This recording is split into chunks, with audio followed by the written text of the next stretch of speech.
semua, semangat pagi. Okey, hari ini kita akan belajar untuk tajuk bab 1 iaitu dunia mikroorganisma.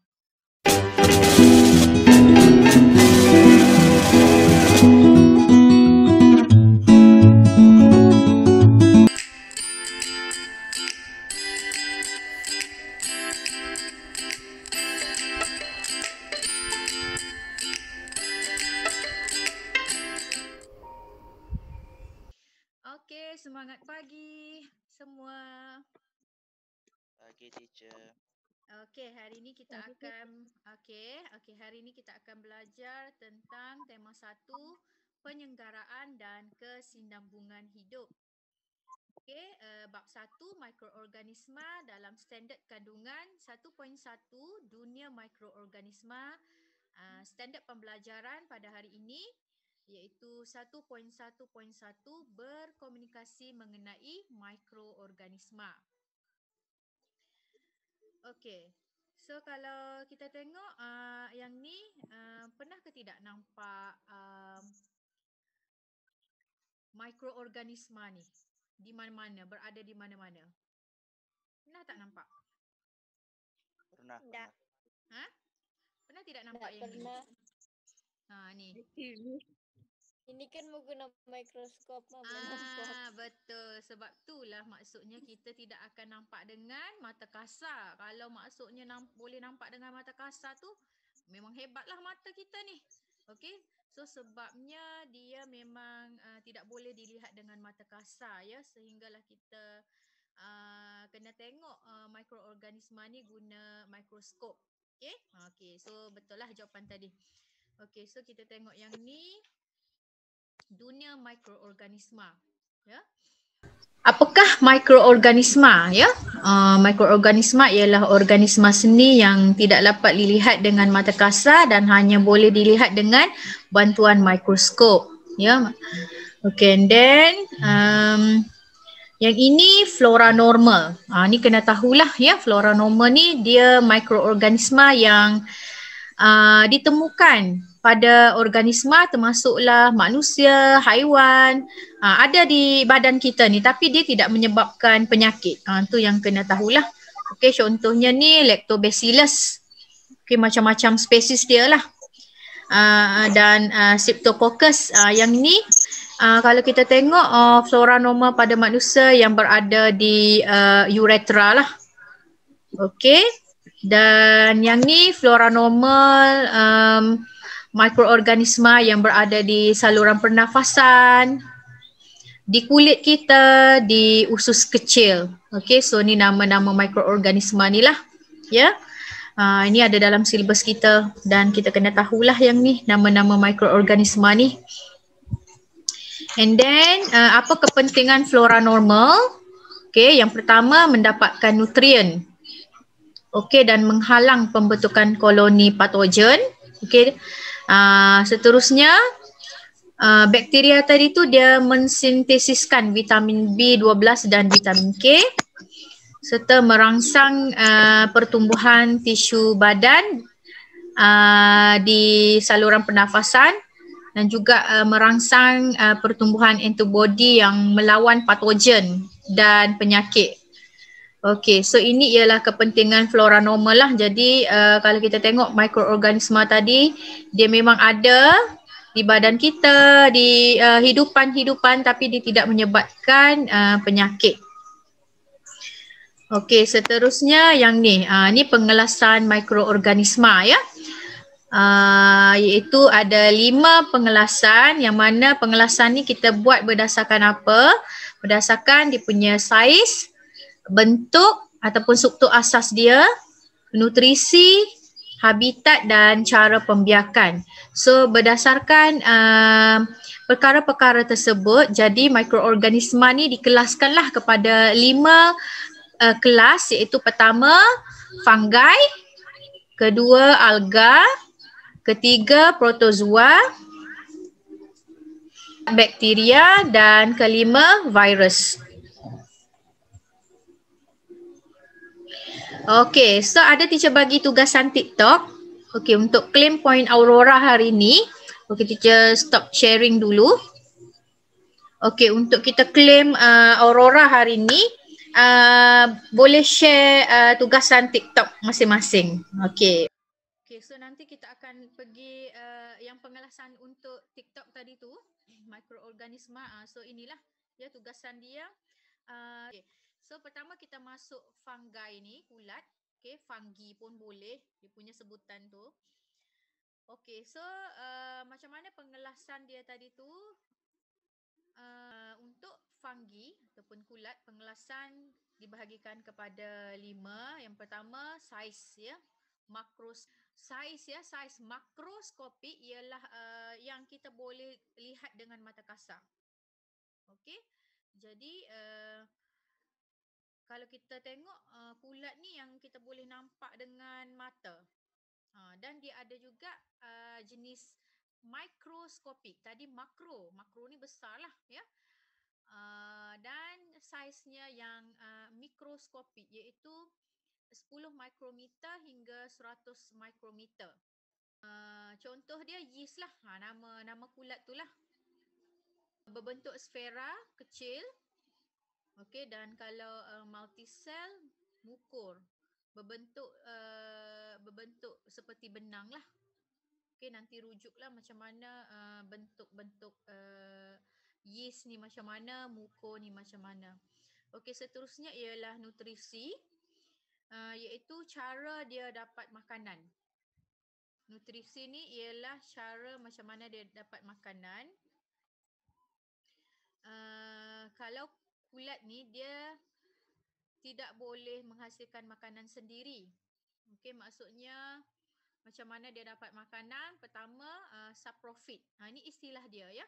Saprofit mendapat makanan daripada organisma yang telah mati ataupun yang telah reput. Dan juga ada fungi ataupun kulat ni parasit. Iaitu dia dapat makanan tu daripada perumahnya. Okey, jadi ini ciri-ciri dia lah macam mana dia dapat makanan. Okey, seterusnya habitat ialah di mana tempat tinggal dia lah.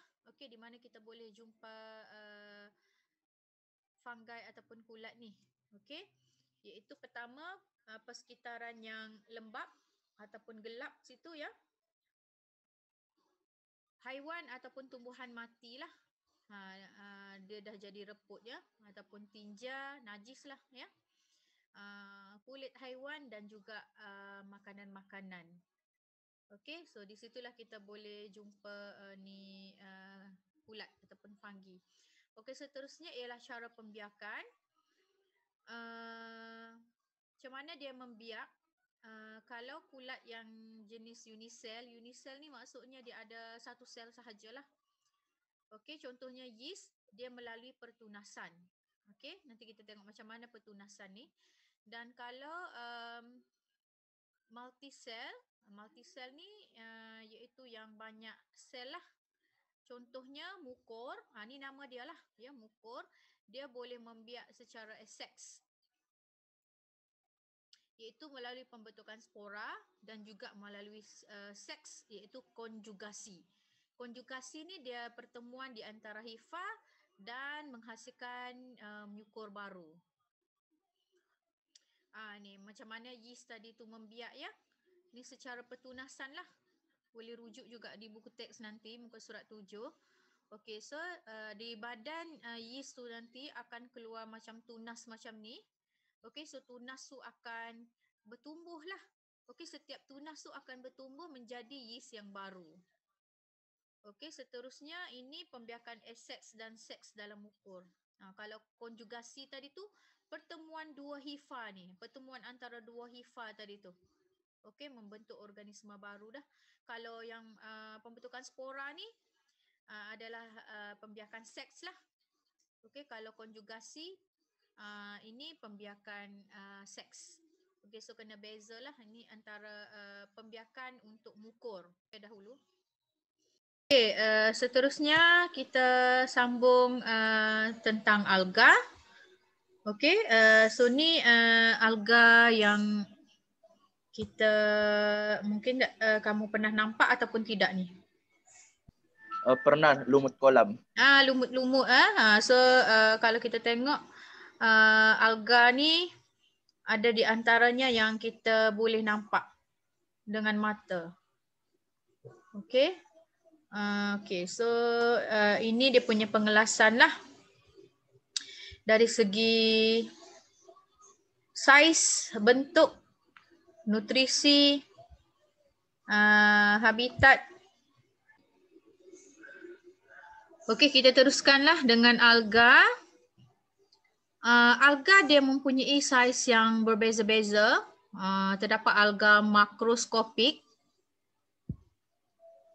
Ya, seperti alga laut yang kita boleh lihat dengan mata kasar. Okey. Dan juga alga mikroskopik seperti Chlamydomonas. Ukuran dia 1 mikrometer. Alga mikroskopik ni maksudnya dia tidak boleh dilihat dengan mata kasar. Saiz dia ialah 1 mikrometer hingga beberapa ratus mikrometer lah. Okey, so contoh alga mikroskopik ni seperti Chlamydomonas dan Spirogyra. Jadi dia berukuran antara 1 mikrometer hingga beberapa ratus mikrometer lah. Okey, untuk bentuk ataupun struktur asas pula, alga unisel seperti Chlamydomonas dan alga multisel seperti Spirogyra, dia ada kloroplas. Jadi kalau ada kloroplas tu maksudnya dia ada mengandungi klorofil lah dan berwarna hijau. Okey, untuk nutrisi pula, kebanyakan alga berwarna hijau disebabkan oleh kehadiran klorofil di dalam selnya. Jadi perkara ini turut membezakan alga mikroskopik daripada mikroorganisma lain. Klorofil inilah yang membolehkan alga menghasilkan makanan sendiri melalui fotosintesis. Okey, untuk habitat pula, habitat alga ialah di air tawar, air masin, tanah lembap dan kulit pokok yang terdedah kepada cahaya matahari. Okey, untuk cara pembiakan alga, alga seperti Chlamydomonas dapat membiak secara aseks iaitu melalui belahan dia dua dan secara seks melalui konjugasi. Alga seperti Spirogyra pula membiak secara seks melalui konjugasi. Okey, so kita tengok macam mana ya. Okey, ni adalah contoh pembiakan aseks dan seks Chlamydomonas. Dia boleh membiak secara aseks, okey, dan juga dia boleh membiak secara seks melalui konjugasi. Okey, seterusnya kita pergi kepada protozoa. Ya, ni kalau kita tengok protozoa ni pun dia memang tidak boleh dilihat dengan mata kasar lah, ya. Dan pertama dari segi saiz. Kebanyakan protozoa merupakan mikroorganisma unisel, satu sel ya, dan berukuran antara 5 mikrometer hingga 250 mikrometer. Dan dia dapat dilihat melalui mikroskop cahaya kuasa rendah. Protozoa lazimnya wujud secara berkoloni. Okey, so bentuk pula. Protozoa ada pelbagai bentuk ya, pelbagai bentuk. Kalau kita tengok, perhatikan struktur dalam paramecium dan ameba tu sendiri. Okey, nanti kita tengok struktur dia. Paramecium ni dia berbentuk seperti selipar. Bentuk tadi ya, bentuk. Protozoa mempunyai pelbagai bentuk. Ya, nanti kita tengok macam mana bentuk paramecium ni yang seperti selipar bentuknya, dan dia ada struktur asas dia lah. Dan ameba dia tidak mempunyai bentuk yang tetap dan sentiasa berubah-ubah, terutama semasa dia bergerak. Okey, untuk nutrisi pula ni, protozoa dia mengamalkan nutrisi yang pelbagai jenis. Okey, pelbagai jenis.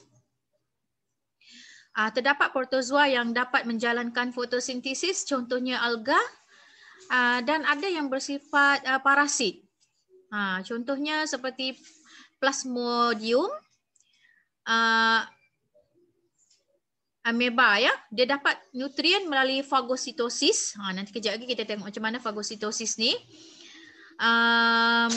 Dia guna unjuran sitoplasma yang dikenali sebagai pseudopodium. Pseudopodium ni kaki palsu lah. Okey, yang mana dia bergerak dan mengepung makanan semasa fagositosis. Cara pembiakan pula belahan ada dua. Ya, bermula dengan pembahagian nukleus. Belahan ada dua ni aseks lah. Okey, paramecium dia membiak secara seks melalui konjugasi. Okey, habitat di mana kita boleh jumpai protozoa ni. Okey, kumpulan protozoa ni di air tawar. Ni contohnya habitat paramecium lah. Dan kalau ameba kita boleh jumpa termasuklah di tanah lembap, air tawar, air masin dan ada juga dalam perumah lah. Okay, ini yang teacher bagi tahu tadi macam mana cara pembiakan. Okay, cara pembiakan melalui belahan ada dua ya untuk paramecium dan ameba. Dan ini adalah cara pembiakan seks untuk paramecium melalui konjugasi. Okay, untuk cara pembiakan, kalau kita tengok belahan ada dua ni bermula dengan pembahagian nukleus lah. Diikuti dengan pembahagian sitoplasma. Okey, kalau paramecium dan ameba ni dia membiak melalui aseks, melalui belahan ada dua. Okey, di mana sel induk dia tu membahagi dua dan membentuk dua sel anak yang mempunyai bahan genetik dengan bahan genetik dia ni sama dengan sel induk. Ni untuk belahan ada dua lah. Okey, paramecium pula dia membiak secara seks. Ni ya, kalau seks ni konjugasi. Okey, dua paramecium tu dia bertaup, kemudian berlaku pertukaran bahan genetik di situ dan maka terhasillah 4 sel anak. Okey, ini struktur asas tadilah, struktur asas bagi paramecium dan ini adalah struktur asas bagi ameba. Yang ini pula adalah fagositosis dalam ameba ya, cara macam mana dia mendapat makanan lah, fagositosis ya, di mana dia mengepung makanan tersebut. Okey.